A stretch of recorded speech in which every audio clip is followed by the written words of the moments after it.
Nature of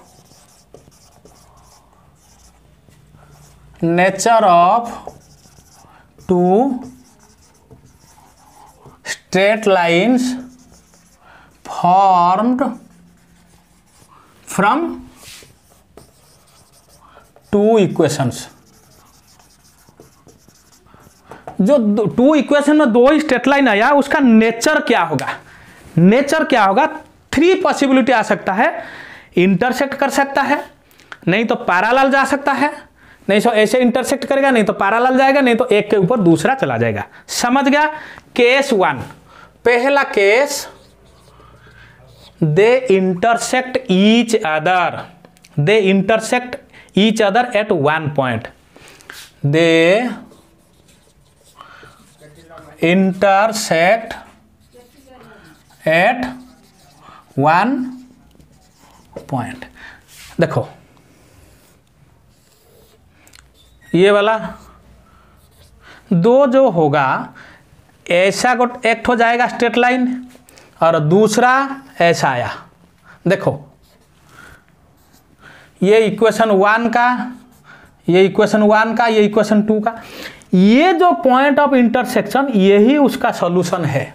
तो इसका point of intersection जो होता है एक ही पॉइंट होता है, तो इट इज वन सॉल्यूशन और यूनिक सॉल्यूशन होगा।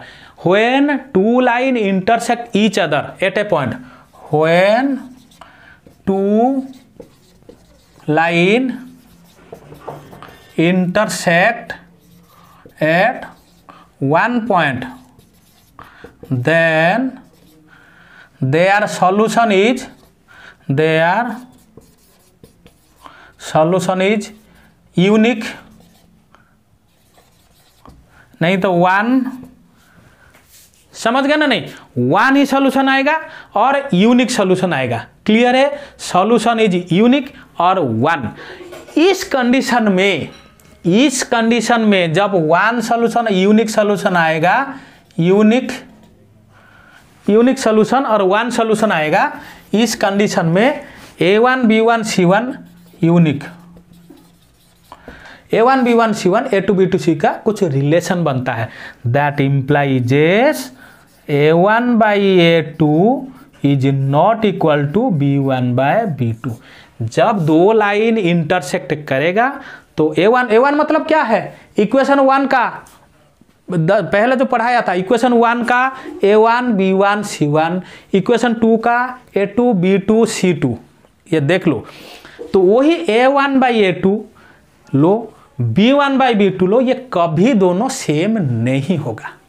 जब two line intersect each other at a point, when two line intersect at one point, then A1 by A2 is not equal to B1 by B2। Clear? ये होगा तो ये होगा, अगर ये होगा तो ये भी होगा।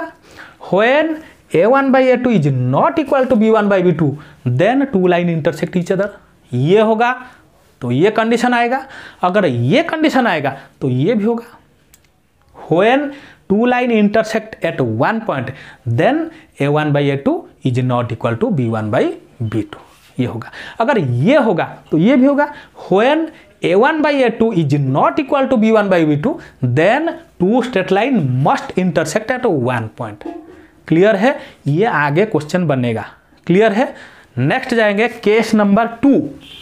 To line can parallel each other.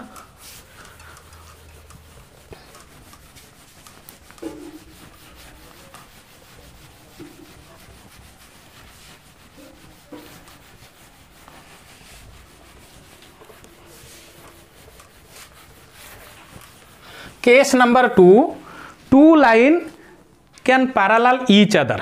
अच्छा, number 2, two lines can parallel to each other. देखो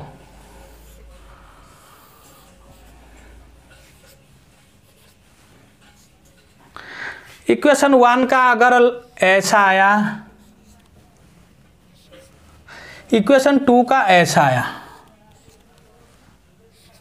ये लाइन वन, ये लाइन 2। देखो लाइन 1 लाइन 2 अगर पैरेलल जाएंगे तो ये दोनों आपस में कभी इंटरसेक्ट नहीं करेंगे। अगर नहीं इंटरसेक्ट करेंगे तो सॉल्यूशन कहाँ पे आएगा? No solution.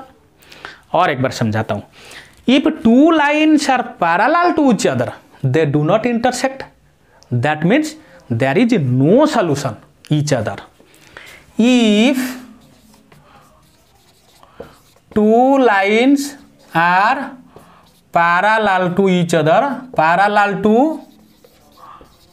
each other, then they do not intersect. तो there is no solution, मतलब no solution, solution is impossible, solution उसका नहीं होगा। There is no solution. If two lines are parallel to each other they do not have any solution, मतलब no solution, no solution. Clear है? No solution. इस condition में a1 by a2 is equal to b1 by b2 is not equal to c1 by c2। अगर ये parallel होगा तो a1 by a2 b1 by b2 के साथ equal होगा, लेकिन c1 बाई c2 के साथ इक्वल नहीं होगा। If two lines are parallel then ये कंडीशन सेटिस्फाई करेगा। If two lines are parallel then a1 by a2 is equal to b1 by b2 is not equal to c1 by c2। अगर ये होगा तो ये होगा। If a1 by a2 is equal to b1 by b2 is not equal to c1 by c2, ये होगा। Then two lines must be parallel to each other. और एक बार बोलता हूं, देखो if two lines are parallel to each other then there is a good relationship between a1 b1 c1 a2 b2 c2, that is a1 by a2 is equal to b1 by b2 is not equal to c1 by c2, ये होगा।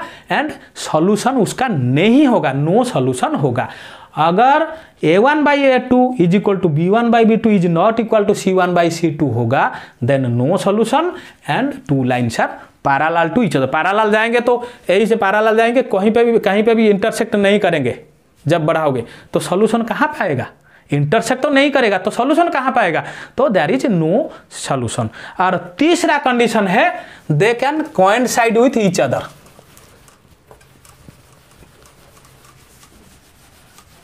मतलब एक के ऊपर दूसरा चला जाएगा।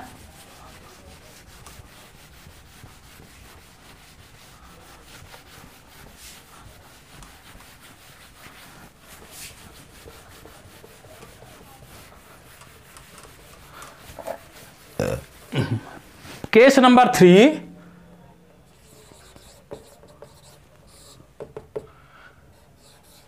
Two lines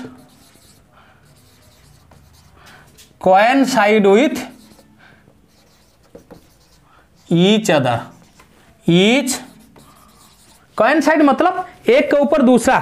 देखो ये दोनों आपस में मिल जाए, एक लाइन गया दूसरा लाइन उसके ऊपर चला जाएगा, एक लाइन और दूसरा लाइन उसके चिपक जाएगा, एक लाइन यहीं पे जाएगा दूसरा लाइन उसी के ऊपर जाएगा, एक लाइन के ऊपर दूसरा लाइन चला जाएगा, मतलब मैच कर जाएगा। समझ गया?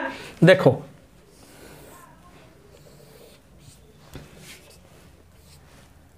देखो लाइन 1 ये है, लाइन 1 और लाइन 2 उसी लाइन में जाएगा, लाइन 2 उसी लाइन में जाएगा, मतलब लाइन 1 जहीं रास्ते पर जाएगा लाइन 2 वही रास्ते पर जाएगा, मतलब दोनों साथ साथ मिल के जाएंगे चिपक के। एक लाइन वहीं पे जाएगा, दूसरा लाइन कोइंसाइड उसको मैच होकर जाएगा उसके साथ, मतलब उसके ऊपर ये लाइन उसी के ऊपर ही दूसरा लाइन जाएगा। क्लियर है? अच्छा, if two lines are coincide with each other then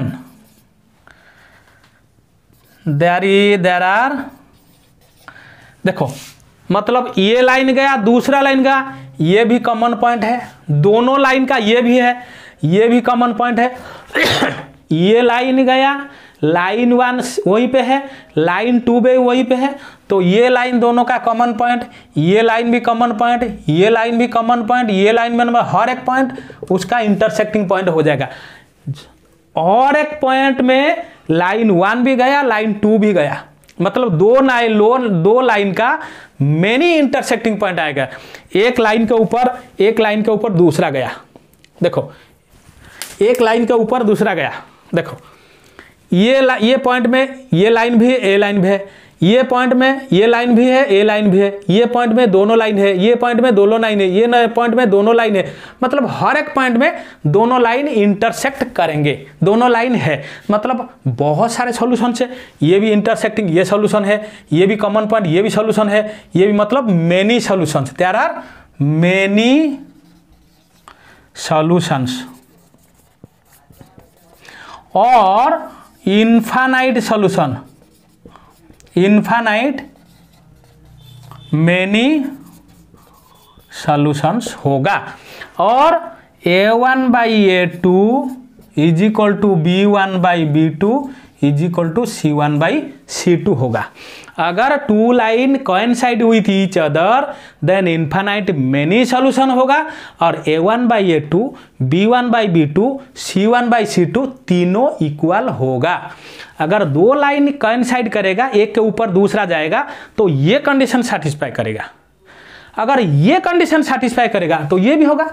if A1 by A2, B1 by B2, C1 by C2 तीनों बराबर इक्वल होगा, देन मेनी सॉल्यूशंस आएगा, two lines coincide with each other. और एक बार बोलता हूँ, if two lines coincide with each other then many solutions exist.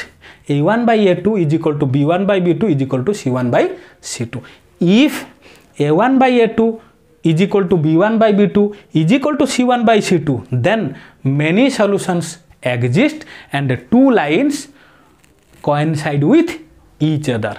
ठीक है, इतने थियोरी को, और आगे भी बहुत सारे थियोरी है, जब धीमे धीमे आगे जाएगा बहुत सारे और भी थियोरी और भी कॉन्सेप्ट में पढ़ा के जाऊंगा, और नया नया एग्जाम्पल्स को लाएंगे। एक्सरसाइज उसके बाद करेंगे, हर एक एक्सरसाइज करेंगे, कोई प्रॉब्लम नहीं, एक के बाद एक exercise CBSE NCERT text book का करेंगे, उसके बाद NCERT exemplar book, text book भी करेंगे, NCERT एग्जाम्पलर बुक करेंगे, और नया नया क्वेश्चन भी लाएंगे प्रैक्टिस पेपर, और प्रीवियस ईयर का जो क्वेश्चन बोर्ड में आया था उसको भी सॉल्व करेंगे, ताकि सबको अगर प्रैक्टिस करोगे तुम्हारा कंसेप्ट जरूर बिल्डअप हो जाएगा। तब तक के लिए पढ़ाई करते रहिए। All the very best.